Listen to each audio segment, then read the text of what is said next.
This is creating role-playing scenarios where we can practice our, social skills or just practicing how to handle some scenarios. Let's see. I think it's better here if we do it one after another. Let's start with ChatGPT. So if we drag it here, more space, act as a skeptical hiring manager for a sales position. Ask me 3 difficult behavioral interview questions, one by one. After I answer each, give me critique of my answer and how I could improve. I'll ask one question at a time, then critique your response before moving to the next.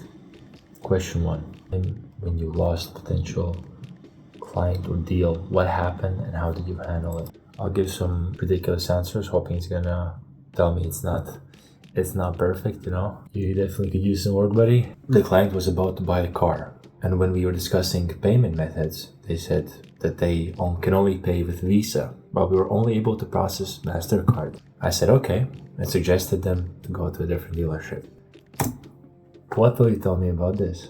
What's strong about your answer? You're honest and transparent about the situation. You clearly explain what happened. There's no ambiguity, but could be improved. Persistence, problem solving. In sales, hiring managers want to see that you try to overcome obstacles rather than just walk away. You have offered an alternative solution, escalated an issue, or found a workaround.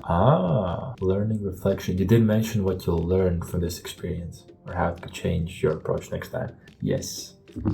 Good. It was thinking about aspects that weren't mentioned. Improved angle. Explain that you tried to find a solution. For example, checking in if a manager could approve a Visa payment, offering other product promotion before the deal fell through. Yes, let's continue to question 2.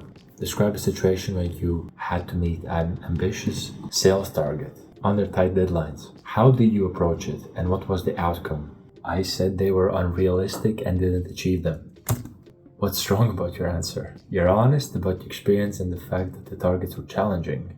You show awareness of what's realistic versus unrealistic, but could be improved. Even if the targets feel unrealistic, sales leaders want to see that you tried strategies to reach as close as possible, like prioritizing high-value clients, increasing outreach, or negotiating terms. Simply stating that you didn't achieve them doesn't demonstrate resilience. Yes, there's no reflection on what you learned or how you improved your approach for future targets. Yeah, fair. Same problem as last time, I just didn't say what I learned.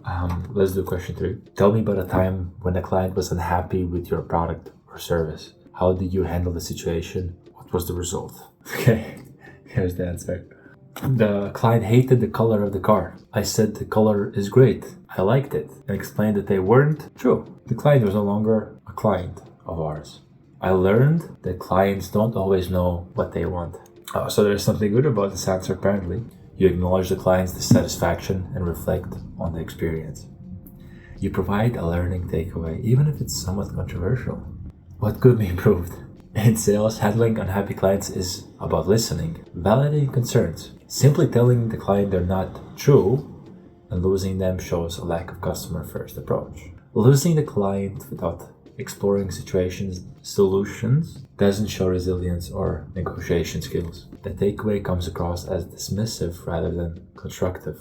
A stronger reflection would focus on how you can better align with client preferences or offer solutions next time. Show that you acknowledge the client's perspective. Offer alternative options, different color, customization, or incentives, and aim to retain the relationship. Yeah. It was very nice to me. Because these are some serious mistakes. I think after this, you're not going to even hire the guy. This is crazy. Let's see what Gemini thinks, because I've heard that it's quite strict. But let's see. So it gave some context about the manager. I see a lot of general claims about being a top performer. We are looking for individuals who can not only perform but demonstrate resilience and strategic thinking when things inevitably go wrong. We deal with high-value contracts, aggressive competitors, and clients who operate under immense pressure. We need proof that you can handle the heat. So question 1. Tell me about a time you work relentlessly to close a major deal only to have the client choose a competitor at the very last moment. What was your immediate emotional reaction? And specifically, what tangible steps did you take in the next 48 hours to secure a commitment from your high priority prospect? The client wanted the car, but we didn't have it in the color that they wanted. I was sad, but understood that that's life, and I let them leave. That response is honest, but it gives me serious concerns about your tenacity and accountability in high stakes sales role. So it only gives critiques. That's interesting. You blame the external factor. We don't have it in the color, rather than taking ownership of the sales process. Did you ask about color preference early? Did you offer alternatives? You stated your emotion, I was sad, but failed to show how you manage that emotion or remain professional and resilient. So the core question is, what did you do next?